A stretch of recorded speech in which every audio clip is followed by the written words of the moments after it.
और बात यहाँ पे यह है कि जब ये मुद्दा बार बार उठ रहा है, छात्र इतना उतर रहे हैं, बीपीएससी में इतना बड़ा बवाल हुआ, सरकार ने इसे बिल्कुल कन्वीनियंटली इग्नोर करके आगे बढ़ गए। बिहार के बच्चे का कहना है सीधा कि अब वोट हम करते हैं, सब कुछ हम करते हैं और बाहरी को जॉब मिलेगा। यहाँ के लोग टैक्स पे करते हैं, वो बिहार में यूज ना होके वो इसकी इकोनॉमी में ना रह के ये बाहर की इकोनॉमी में जा रहा है।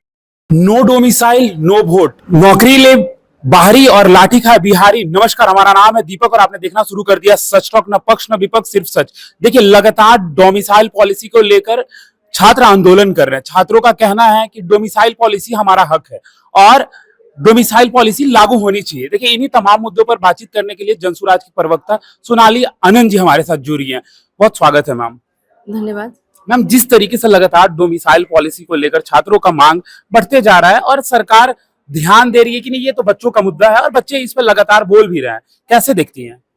देखिए, ये तो हमारा शुरू से ही कहना है जनसुराज का कि ये डोमिसाइल जो पॉलिसी बिहार में लागू होना चाहिए और जो मौजूदा सरकार इसे लागू नहीं कर रही है, कहीं ना कहीं इसका इंटेंशन सही नहीं है। कुछ पार्टियों से अपना साठगांठ बनाए रखने के लिए या फिर अपनी पोजीशन को स्ट्रांग बनाए रखने के लिए, इसको सिक्योर करने के लिए, अगर आप पूरी जनता के हित में नहीं फैसला ले रहे हैं और आप सिर्फ अपनी पार्टी के हित में फैसला ले रहे हैं, तो सरकार इस ढंग से काम नहीं करती है, ना सरकार को इस ढंग से काम करना चाहिए। और बात यहाँ पे यह है कि जब ये मुद्दा बार बार उठ रहा है, सरकार जब स्टूडेंट्स बिल्कुल आंदोलन किए थे बच्चे, हाँ, ये जब मुद्दा बार बार उठ रहा है जो स्टूडेंट्स के हित में नहीं है, वो बार बार आवाज उठा रहे हैं, फिर भी आप इसे अनसुने तौर पे इसे इग्नोर करके आगे बढ़ रहे हैं, तो कहीं ना कहीं ये इग्नोरेंट गवर्नमेंट की निशानी है जी। तो और जो गवर्नमेंट इग्नोरेंट हो जाए फिर उसकी जरूरत नहीं है। जब आप युवाओं की बात नहीं सुन सकते, जब आप अपनी स्टूडेंट्स यूनियन की बात नहीं सुन सकते, या फिर एक बड़ा वर्ग जो आपको वोटर है, जो कि बिहार के भविष्य, देश का भविष्य निर्माण करेगा, आप उसकी बात नहीं सुन सकते हैं,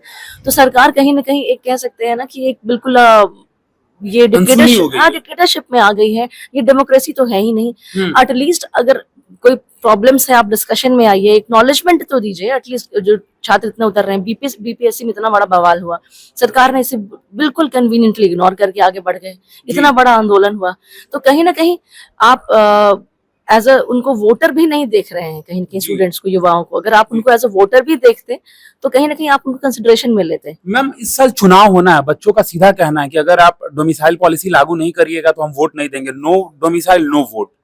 बिल्कुल होना भी यही चाहिए। जो सरकार हमारे प्रॉब्लम्स को नजरअंदाज करे, जो हमारे समस्याओं को ना समझे, उस सरकार को हम क्यों चुनेंगे? कहीं ना कहीं हमारी सरकार हम चुनते हैं कि वो हमारे लिए काम करे। और यहाँ पे किसी एक वर्ग का बात नहीं, एक बड़ा सेक्शन है जो स्टूडेंट हमारे डेमोग्राफी का एक बहुत बड़ा सेगमेंट होता है, जो बहुत ही आपका कंट्रीब्यूटिंग, जो कहते हैं जीडीपी मेजर कंट्रीब्यूशन देता है या दे सकता है। अगर आप उसी इग्नोर करके चल रहे हैं और आपको लगता है कि हाफ जो अदर आपके सेगमेंट है वोटिंग के, आप उनको अपीज करके आप सत्ता में आ जाएंगे, तो आप बहुत बड़ी गलतफहमी में है। एक वैकेंसी आता है जिसमें बिहार के छात्रों का कम सिलेक्शन होता है और बाहरी छात्रों का ज्यादा, तो बिहार के बच्चे का कहना है सीधा कि अब वोट हम करते हैं, सब कुछ हम करते हैं और बाहरी को जॉब मिलेगा। देखिए, सबसे पहली बात तो ये कि जब हम कहते हैं ना कि ये तो है ही कि बिहार में एक तो पहली बात बेरोजगारी बहुत बड़ी समस्या है, और उसमें भी ले देखिए, अगर बहुत लिमिटेड वैकेंसीज आती हैं और उसमें अगर किसी और राज्य के बच्चों का, ये जो बिहारी बच्चे नहीं उनका बोलवाला हो जाए, तो कहीं ना कहीं ये बहुत ही अफसोस करने वाली बात है। और ये जब हम कहते हैं कि राज्य सरकार हमारा एक रेवेन्यू क्राइसिस में है, और जब सरकार हमारा, जैसे हम कहते हैं ना, ब्रेन ड्रेन, फाइनेंशियल, तो ये कहीं ना कहीं यही हो रहा है कि बिहार का पैसा बाहर जा रहा है जी। ठीक है, आप जो यहाँ के लोग टैक्स पे करते हैं वो बिहार में यूज ना होके वो इसकी इकोनॉमी में ना रह के ये बाहर की इकोनॉमी में जा रहा है। डेफिनेटली वो जाएगा, ये तो बेसिक कॉन्सेप्ट है जो कि हम देख रहे हैं। तो आप रेवेन्यू आने का रास्ता भी बंद करते जा रहे हैं। जो रेवेन्यू विद इन जो जीडीपी, एसजीडीपी हम जिसकी बात करते हैं, वो हम अगर जनरेट होता है उसको भी आप बाहर डाइवर्ट करने की बात करते हैं। साथ में जो एक डिमांड है, जो कि एक बिल्कुल डायरेक्टली आपसे डिमांड किया जा रहा है, वो भी आप उसको इग्नोर करते हैं। तो कहीं ना कहीं ये जो सरकार है ना, बहुत ही संकुचित विचारधारा की हो गई है। बस एक संकीर्ण उद्देश्य लेके चल रही है ना, सत्ता बने रहना, लोगों का लाभ हो, जनता का लाभ हो, इनसे कोई लेना देना नहीं है। 2 जुलाई को छात्र नेता दिलीप ने फिर से कह दिया है कि वो रोड पे उतरेंगे और छात्रों के साथ फिर से इसकी मांग रखेंगे, तो कैसे जनसुराज कैसे देखती है? जनसुराज बच्चों के साथ कितना है?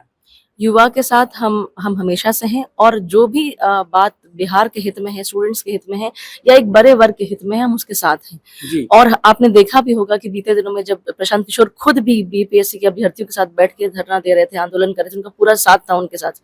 तो भले हम इसमें आंदोलन में हम रोड पे आए ना आए, ये तो आते हैं या नहीं आते हैं, ये तो बात की बात है, लेकिन वैचारिक तौर पे हमारा बिल्कुल उनके साथ हम हैं और उनका समर्थन करते हैं।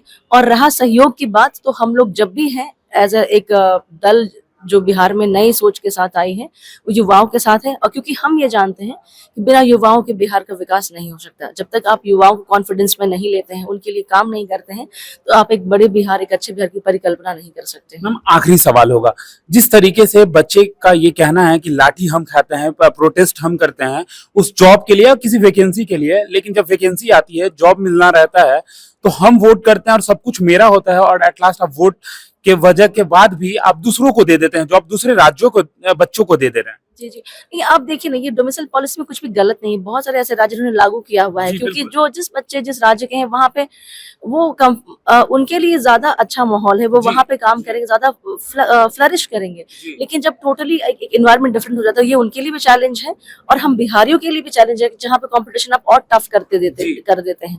जो मैंने कहा कि हमारा देश, हमारे राज्य की इकोनॉमी भी बाहर जा रहा है, फंड्स भी बाहर जा रहे हैं, साथ में जो लिमिटेड अपॉर्चुनिटीज है, आप वहाँ पे भी एक फिल्टर लगा दे रहे हैं। साथ में कोई बढ़ाने के बजाय, एम्प्लॉयमेंट बढ़ाने के बजाय आप ऐसे काम कर रहे हैं जहाँ पे युवाओं का जीवन और मुश्किल होता जा रहा है। तो कहीं ना कहीं ये प्रॉब्लम्स तो हैं और आप इसको एक्नॉलेज नहीं करते, ये उससे भी बड़ी प्रॉब्लम है। नीतीश कुमार को कहा जाता है कि छात्र आंदोलन के प्रोडक्ट हैं, युवाओं के सरकार है, छात्रों का हित को सुनते हैं, समझते हैं, लेकिन ये कैसा हित है मैम? बच्चों का ये सीधा आरोप है कि कैसा हित है कि हमारे बातों को नहीं रखा जा रहा है। ये सीधे से एक लाइन में मैं कह सकती हूँ, जो बीत गई सो बात गई। वो भी स्टूडेंट लाइन में थे, कभी छात्र नेता थे, तब वो इसकी बात करते थे। आज वो बहुत ही मैच्योर, बहुत ही एक्सपीरियंस पॉलिटिशियन है, आज वो ऐसे बिहेव कर रहे हैं। जी मैम, जो विपक्ष में है वो लोग भी सवाल उठाते हैं डोमिसाइल को लेकर, लेकिन जब पावर में होते हैं, जब पक्ष में होते हैं, तो फिर क्या भूल जाते हैं? देखिए, मैंने कहा ना कि यहाँ पे जब आप पॉलिटिक्स में जो भी हमारे टेबल के उस साइड जो भी पार्टी खड़ी है, वो सरकार को, जब सरकार में होती है तो सिर्फ उन्हें अपना हित दिखता है। उन्हें लगता है कि अगर ये मुद्दा छेड़ने से हमारा नुकसान होगा तो वो उस मुद्दे को साइड लाइन कर देती हैं। वहां पे जनता बहुत ही सेकेंडरी चीज हो जाती है, या फिर आपका जो लोगों का मुद्दा है वो सेकेंडरी हो जाता है। वहां पे आपकी महत्वाकांक्षा, आपकी अभिलाषा प्राइमरी हो जाती है। इसीलिए, और जब आप विपक्ष में आते हैं तो सरकार के अगेंस्ट एक मुद्दा होता है तो आप उसको उठाते हैं। तो कहीं ना कहीं ये आइडियोलॉजिकली भी गलत है, क्योंकि अगर आप इस आइडियोलॉजी पे खड़े हैं, आप चाहे आपकी जो प्रिंसिपल्स है वो जीवन भर एक समान रहना चाहिए। अगर आपके प्रिंसिपल वेरिएशन दिखता है आपके प्रिंसिपल में, तो कहीं ना कहीं मोरल तौर पे आप सही नेता नहीं है, सही जनप्रतिनिधि नहीं है, और आपको इस पे विचार करना चाहिए। देखिए, हमारे साथ जनसुराज की प्रवक्ता थी, इन्होंने क्या कुछ कहा डोमिसाइल को लेकर। सीधे तौर पे इन्होंने कहा है कि डोमिसाइल बच्चों का अधिकार है। जनसुराज जो भी बच्चों के पक्ष में है वो हमेशा से है और रहता ही है। तो जिस प्रकार से जो बच्चों का मांग होना है 2 जुलाई को, उसमें भी जनसुराज का जिस तरीके से भी सही होगा वो करेंगे। तो लगातार डोमिसाइल को लेकर बच्चे सवाल खड़े कर रहे हैं, देखते हैं 2 जुलाई को क्या कुछ होगा। तो तमाम ऐसे ही खबरों और अपडेट्स के लिए हमारे साथ बने रहे। आप सच टॉक देख रहे थे, धन्यवाद। सच टॉक का ये वीडियो आप लोगों को कैसा लगा कमेंट करके जरूर बताएं। साथ ही साथ अपने दोस्तों से शेयर करना इस वीडियो को ना भूलें, और हमारा 25 लाख का परिवार फेसबुक पे है, फॉलो बटन पे क्लिक करके जो है आप उससे जुड़ सकते हैं। यूट्यूब पे भी लगभग 25 लाख का परिवार है हमारा, उस पे भी जो है सब्सक्राइब बटन पे क्लिक करके आप जुड़ सकते हैं। साथ ही साथ इंस्टाग्राम और ट्विटर पे भी जो है आप फॉलो करना ना भूलें, तब जाके जो है आपको वीडियो का नोटिफिकेशन सबसे पहले मिलेगा। जय हिंद।